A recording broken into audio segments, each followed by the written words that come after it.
ఆదర్శాలుగా ఆదర్శ సూత్రాలుగా మనకు అందించారు పత్రి గారు. 18 ఆదర్శ సూత్రాలను మనం పాటిద్దాం. తూచా తప్పకుండా ఒకసారి గట్టిగా క్లాప్ చేద్దాం. తర్వాత ఏం చెప్పారు? సరైన ధ్యానం చేయించడం చేయడం, తర్వాత సరైన పుస్తకాలు చదవడం చదివించడం అని చెప్పారు. పుస్తకాలు మేడం గారికి గట్టిగా క్లాప్స్ కొడదాం. మరి పుష్పమోహన్ మేడము 2 పుస్తకాలు రాశారు. మేడం 2 పుస్తకాలు రాశారు. జీవిత గ్రంథాలవి అంటే కాసి వడపోశారు. వాళ్ళ ఒక జీవితాన్ని కాసి వడపోసిన రసమే ఒక బుక్కు అంటేనా మేడం? జీవితాల్ని కాసి వడపోశారు. వీర బ్రహ్మేంద్ర స్వామి చరిత్ర, బుద్ధ భగవాన్ చరిత్ర, రమణ మహర్షి చరిత్ర, పత్రి గారి పుస్తకాలు ఎన్నో ఉన్నాయి. ఒక దగ్గర 30,000 పుస్తకాలు రాసింటాడు అనుకుంటా. 80,000 పుస్తకాలు చదివారు పత్రి గారు. మద్రాచార్యులు చెప్పారు ఒకసారి 80,000 పుస్తకాలు చదివితే అంట అసలు అన్ని మిక్సర్ వేసి గ్రైండ్ చేశారంట సారు. 80,000 పుస్తకాల జ్ఞాన రసాన్ని చేస్తే అందులో 2 బొట్లు వచ్చినాయంట. 80,000 పుస్తకాల జ్ఞాన రసము 2 బొట్లు, ఒకటి సత్యము 2 ధర్మము అని చెప్తున్నాడు. మన భారతీయ సనాతన ధర్మాలు కూడా 2, ఒకటి సత్యమే జయితే 2 అహింస పరమ ధర్మ. సత్యం ఏంటి? నువ్వు దైవం అనేది సత్యం. ప్రతి జీవి ఎవరు? దైవమే. అప్పుడేం చేస్తాం మనం? జీవుని చంపుతామా? అహింసతో జీవిస్తాం. అహింస పరమో ధర్మ. ధర్మో రక్షతి రక్షిత. ఏ ధర్మాన్ని మనం కాపాడితే ఆ ధర్మం మనల్ని కాపాడుతుంది. ఏ ధర్మాన్ని మనం రక్షిస్తే ఆ ధర్మం మనం రక్షిస్తుంది. సత్యం మొద ధర్మం చెర అంటే 80,000 పుస్తక సారమే సత్యము ధర్మము. ఈ 2 ఆచరిస్తే మనం దైవంగా జీవిస్తాం. సత్యంతో జీవించడం, అహింస అనే పరమ ధర్మాన్ని ఆచరించడం, దైవంగా జీవించడం. ఇదే వచ్చింది మొత్తం కూడా. అందుకే సరైన పుస్తకాలు అన్నారు సారు. అన్ని పుస్తకాలు చదివిన ఇదే ఉంది. దీన్ని ఆచరిస్తే చాలు మనం పుస్తకాలు చదివినట్టే. కానీ ఇంకా మీరు అనుభవపూర్వకంగా తెలుసుకోవాలంటే బుక్స్ చదవాలి. 2, 3వది ప్రతి గ్రామంలో పిరమిడ్లు నిర్మాణం చేయాలన్నారు. పిరమిడ్ శక్తి అద్భుత శక్తి. పిరమిడ్ నిర్మాణం ఉండబట్టే కదా పోయినసారి ఇక్కడికి వచ్చా నేను. కొంతమంది జ్ఞానాన్ని ఇచ్చారు. అప్పుడు ర్యాలీ చేశాం మనం. కొన్ని లక్షల మూగ జీవుల ఆత్మల్ని ముక్తి కలిగించాం. ఇందా చెప్పా కదా, పత్రికారు చెప్పారు. లేయర్ లాగా ఎలాంతున్న ఆత్మల్ని అప్పుడు ర్యాలీ చేసి కొన్ని ఆత్మలకి ముక్తిని కలిగించాం. మళ్ళీ ఇప్పుడు కలిగించాం. చూడండి ఎంత జ్ఞానం అది, ఎంత గొప్ప కార్యక్రమం అది. ఆకారం ఉండబట్టే కదా 2వ వార్షికోత్సవం సందర్భంగా మనం చేసేది. మన సంకల్పం సాకారం కావాలంటే ఒక ఆకారం కావాలి. ఆకారం ఏంటి? పిరమిడ్ నిర్మాణం. పిరమిడ్ శక్తి అద్భుత శక్తి. పిరమిడ్ కట్టడం అద్భుత కట్టడం. ఎందుకంటే సృష్టిలో ఒక్కొక్క ఆకారానికి ఒక్కొక్క శక్తి ఉంటుంది. త్రిభుజాకారమైన పిరమిడ్ ఆకారానికి పాజిటివ్ వైబ్రేషన్స్ ఉంటాయి. నెగిటివ్ తీసేసి పాజిటివ్ పెంచుతూ ఉంటుంది. ఆకారానికి ఒక ఎనర్జీ. తర్వాత ఏం చేసాం మనం? దాన్ని 4 అంటే కింద వెడల్పుగా ఉంటుంది, పైకి వచ్చేసరికి ఏం చేసాం? ఏకం చేసాం.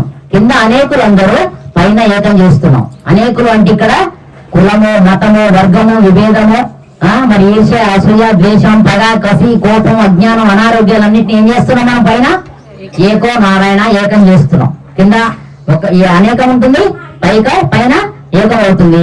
ఆ ఏకంలో ఏం చేస్తున్నామో క్రిస్టల్ పెడుతున్నాం. క్రిస్టల్ ఆకర్షణ ప్రాణశక్తి. అయస్కాంతానికి ఇనుమాకర్షణ ఎలా ఉంటుందో ప్రాణశక్తి ఆకర్షణ ఉంటుంది. మనం ఎప్పుడైతే అందరూ కూర్చొని ధ్యానం చేస్తామో ఆ 3 శక్తివంతమైంది ఆ ప్రాణశక్తిని మనకి ఫ్లోయింగ్ ఇస్తుంది చాలా చక్కగా. మనం ఆ క్రిస్టల్ కింద కూర్చుంటాం కాబట్టి అసలే ఈ పిరమిడ్ శక్తి అద్భుత శక్తి. Pyramid positive vibration. ఇంతెందుకు మనం ఒక చెప్పుకోవాలనుకుంటే మీకు ఇంకా అర్థం కావాలంటే, వ్యవసాయదారులు ఉన్నారు, ఇంతకుముందు ఏసీలు లేవు, గుమ్ములు ఉండేవి. గుమ్ములు ఎలా ఉంటాయి? ఇదే ఆకారం కదా. తలకతో అల్లి రేకు ఇలారం వేస్తారు కదా. కొంతమంది కొన్ని ఏరియాలో ఇలారం అంటారు, కొన్ని ఏరియాలో గుమ్ములు అంటారు. అందులో పెసలు గాని, కందులు గాని, ఒడ్లు గాని పోతే పుచ్చకుండా ఉంటాయి, సంవత్సరం అంతా నిల్వ ఉండేవి. ఎందుకు ఆకారానికి వైబ్రేషన్ అంటే ఇదే పాజిటివ్ పవర్. ఒక సిద్ధాంతం వచ్చినప్పుడు కూడా ఏమనేవాడు? నెట్టాడేసి చుట్టీలు కట్టుకోమనేవాడు. అందులో భోజనం వంట చేస్తే ఎంతో ఆరోగ్యకరమైన భోజనం తయారవుతుంది అని చెప్పేసి సిద్ధాంతులు కూడా కట్టించేవాళ్ళు. ఎందుకంటే ఇళ్లలో చుట్టు గుడిసెలలోనే వంట పెట్టేవాళ్ళు. చుట్టూలంత సుఖం లేదు, భోగవంతం లేదంటారు. అవునా కదా? చుట్టూలంతా సుఖం లేదు, భోగవంతం లేదంటారు. ఇప్పుడు ఎండాకాలం భోగుండే ఇంకా మంచిది కదా. అలా ఆకారానికి పాజిటివ్. తర్వాత మనం ట్రైన్ లో, బస్సులో పోతే అవుట్స్కట్లు ఏముంటాయి? గుట్టలు ఉంటాయి. అవి ఏ ఆకారం ఉంటాయి? పిరమిడ్ ఆకారమే. తర్వాత హిమగిరి పర్వతాలు పిరమిడ్ ఆకారమే ఉంటాయి. గర్భగుడిలో మనం ఇప్పుడు సాయిబాబా గుడికి వెళ్ళాం, యజ్ఞవాటిక ఎలా ఉంది? ఆ యజ్ఞవాటిక పిరమిడ్ ఆకారమే ఉంది. ఇంకా కొత్త పూర్తిగా లేదు, నాకు మేడం పరిచయం కాలేదని చెప్పారు. కాబట్టి మరి మనం అందరం కూడా అలాంటి పిరమిడ్ ఆకారాలు అన్ని గ్రామాలలో పిరమిడ్ నిర్మాణాలు చేయాలి. మనం అందరితోనే డబ్బులు ఉన్న వాళ్ళు పిరమిడ్లు కట్టించుకోవాలి. ఒకటి ఎన్ని పిరమిడ్లు ఉన్నాయి ఇక్కడ ఎన్ని పిరమిడ్లు ఉన్నాయి మేడం? ఒకే ఒక్క పిరమిడ్ ఉందంట. మా ఖమ్మం జిల్లాలో 700 పిరమిడ్లు ఉన్నాయి. మరి 2015లోనే పిరమిడ్ జిల్లాగా ఎంపిక చేశారు. నేను ప్రతి గ్రామం వెళ్తా. నేను ఇప్పుడు 4 సంవత్సరాల నుంచి జాబ్ తీసేసి ఒక వెహికల్ తీసుకున్నాను. సంవత్సరంలో 3 లక్షల పాంప్లెట్లు పంచిపెట్టా. 40 గ్రామాలలో 40 పిరమిడ్లు వచ్చాయి ఒక్క సమయంలో, ఒక 8 నెలల్లో. వెళ్ళి గ్రామంలో ఒక దేవాలయం, దేవాలయాలు ధ్యానాలయాలు మనగా చెప్పారు. దేవాలయం గురించి ఈ చరిత్ర చెప్పగానే కథం వాళ్ళందరూ కూర్చోబెట్టి ధ్యానం చేపిస్తారు. 10 మంది 50 మందిని గ్యాదర్ చేయడము, 40 రోజులు పెట్టేయడము. లాస్ట్ భూపతిరాజు గారిని పిలిచి డీజే పెట్టి శాఖ ర్యాలీ చేపిస్తే దుంపు దూరకేస్తే ఆ గ్రామంలో ఏదో ఒక చోట మనకు ప్లేస్ రావడం, వెంటనే అక్కడ పిరమిడ్ నిర్మాణం చేయడం. మరి ఎవరో 108 స్వామిని వాళ్ళని సంగీత గణేష్ గారిని పిలిచి దానికి ఓపెనింగ్ పెడితే మన తల్లాడ మండలం గ్రామం అది నారాయణపురంలో 4000 మంది వచ్చారు పిరమిడ్ ఓపెనింగ్ కి. వేలాది మందితో ఓపెనింగ్ లో, లక్షలాది మందితో ప్రోగ్రాంలు, వేల పిరమిడ్ల నిర్మాణాలు, 100 పిరమిడ్ల నిర్మాణాలు, 700 పిరమిడ్లు అంటే మామూలు విషయం కాదు. నిజంగా కూడా మా ఖమ్మంలో 15 మంది పిరమిడ్ ఇంజనీర్లే ఉన్నారు. ఒక 5 ఆశ్రమాలు ఉన్నాయి. 10 సెంటర్లలో ఆదివారాలు హ్యాపీ సెంటర్ జరుగుతుంటాయి. 5 ఆశ్రమాలలో ప్లస్ 5 సెంటర్లలో 10. ప్రతి వారం ఒక 50 మంది 60 మంది 30 మంది ఆ సెంటర్ను బట్టి ప్రతి ఆదివారం అక్కడ సత్సంగం జరుగుతుంది. అమావాస్య ధ్యానం, పౌర్ణమి ధ్యానాలు, పిరమిడ్ వార్షికోత్సవాలు, వారానికి వాళ్ళు శాకాహార ఉప్పలములు పెడుతున్నాం. బాగా ఇప్పుడు ఒక 30 శాకాహార ఉప్పలములను పెట్టాం. ఎవరైతే ధ్యానంలోకి వస్తారో వాళ్ళంతా శాకాహార ఉప్పలములు పెడుతున్నారు. పాలు పొంగలు, కొబ్బరికాయలు, శాకాహార ర్యాలీ, శాకాహార ఎల్లములు. ఒక ఉప్పలమును పెట్టేటప్పుడు మీకు కూడా, ఎందుకంటే ఉప్పలములు అంటే ఎప్పటి నుంచో అనాదిగా వస్తుందని చెప్పేసి కొంత భయం ఉంటుంది. అయితే వాళ్ళు కూడా పిరమిడ్ కట్టించారు. కట్టించిన తర్వాత ఆ ఊర్లో 2 శాకాహార ఉప్పలములు మాంసం అంటే మేకల కోసం పెడుతున్నారు. వీళ్ళు శాకాహార ఉప్పలం పెడుతున్నారు. ఒక 100 మందిని పిలిచారు. ఆ భోజనాలు అవి వండుతున్నాం. ఆ చాకలాం వచ్చింది.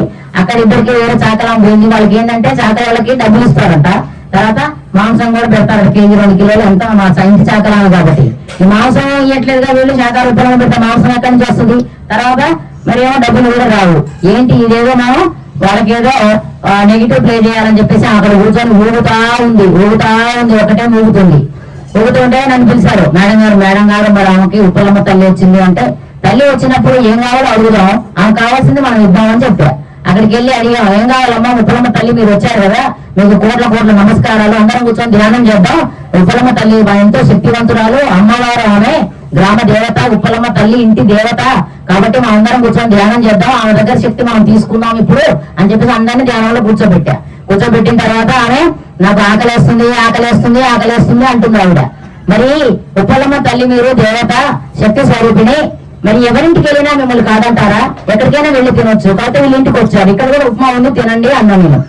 అన్న తర్వాత నాకు అది కాదు, నాకు ఎర్ర కావాలి అంటుంది. అంటే ఆ మేడం ఏం చేశాను, నేను పసుపు నీళ్లు కలిపి నిమ్మకాయ ముక్క పిండమని చెప్పా. ఎర్రగా అయితే కదా నీళ్లు, ఆ నీళ్లు ఆమె దగ్గర పెట్టండి అని చెప్పా. ఎర్ర కావాలంటుంది ఆవిడ. మేము వైశాఖం మేము పోయాము, శంకుస్థాపనలైనా మరి ప్రారంభోత్సవాలు చేసినా ఎర్ర చేయాలంటే గోళ్ళు అవి పోస్తారు కదా. మేమేం చేస్తాం, అయ్యగారు ఏం చేస్తాడు, మాకు పసుపు నీళ్లు కలిపి నిమ్మకాయ పిండితే అది ఎర్రగా అయిపోతాయి. ఎర్ర నీళ్లు అంతటా చల్లిస్తాడు. ఎంతో ఎర్ర చేస్తాం అనమాట మేము. అదే ఎర్ర అక్కడ చూపించాము. ఈ ఆకలి అంటేనేమో ఉప్మా తినమన్నాం, ఎర్ర కావాలంటేనో ఎర్ర నీళ్లు చూపించాము. ఏమి సందు దొరకలేదు. ఓకే చెప్పండి, ఎవ్వరు కళ్ళు తెరవద్దు, తస్మాత్ జాగ్రత్త. ఏ తల్లి కూడా బిడ్డల బలి కోరదు, పేగు బంధం ఉంటుంది. ఏ తల్లి కూడా బిడ్డల్ని బలిస్తే ఒప్పుకోదు. కోడి గాని, పిల్లి గాని, మేక గాని పిల్లల దగ్గరికి వెళ్తే పిల్లి గాని పులైపోతుంది. బిడ్డల బలి కోరుతున్నప్పుడు ఆమె దేవతైనా అవుతుంది. తస్మాత్ జాగ్రత్త. సర్వ సృష్టికి మూల కారకుడు బ్రహ్మర్షి పితామహ పత్రిజీ గారు. ఆపాలి అని చెప్పేసి 1000 ర్యాలీలు చేపిస్తున్నారు బ్రహ్మర్షి పితామహ పత్రిజీ. ఆయన అనుచరులమే మేము ఉన్నాం ఇక్కడ. ఆపాలి జంతు బరులు అని చెప్పేసి అక్కడ నినాదాలు పలుకుంటూ 100 మందిని ధ్యానంలో కూర్చోబెట్టి గింజరాలు తిరిగింది. దూరపు దూడకేసి దెబ్బకి ఏం చేసింది, గడ్డ మీద కూర్చున్నాను, కింద పడ్డది. ఆమెకు వణుకు పుట్టింది. ఆమె నేను పట్టించుకోవట్లేదు, నా దేవ నేనున్నా, ఏం చేస్తుందో చూస్తున్నాను. అంటే చూడాలి కదా, మనం చూడటం కోసం వెళ్ళాం. ఆయన లేచి కళ్ళు తెరిచి నాకెళ్ళి చూసింది, నేను చూసి చూడనట్టున్నా. ఆ చీరకు మట్టి దులుపుకుంది ఆవిడ. పాపం పలకరియాలని చెప్పేసి ఆకలిస్తుంది అన్నారు కదా మేడం. ఆ మేడం పిలిచి అంటే ఆమె ఉప్మా పెట్టండి మేడం, మేడం ఆకలిస్తుంది అన్నది. పాపం ఇప్పటికే అర్ధ గంట అవుతుందని చెప్పేసి ఉప్మా పెట్టించాం.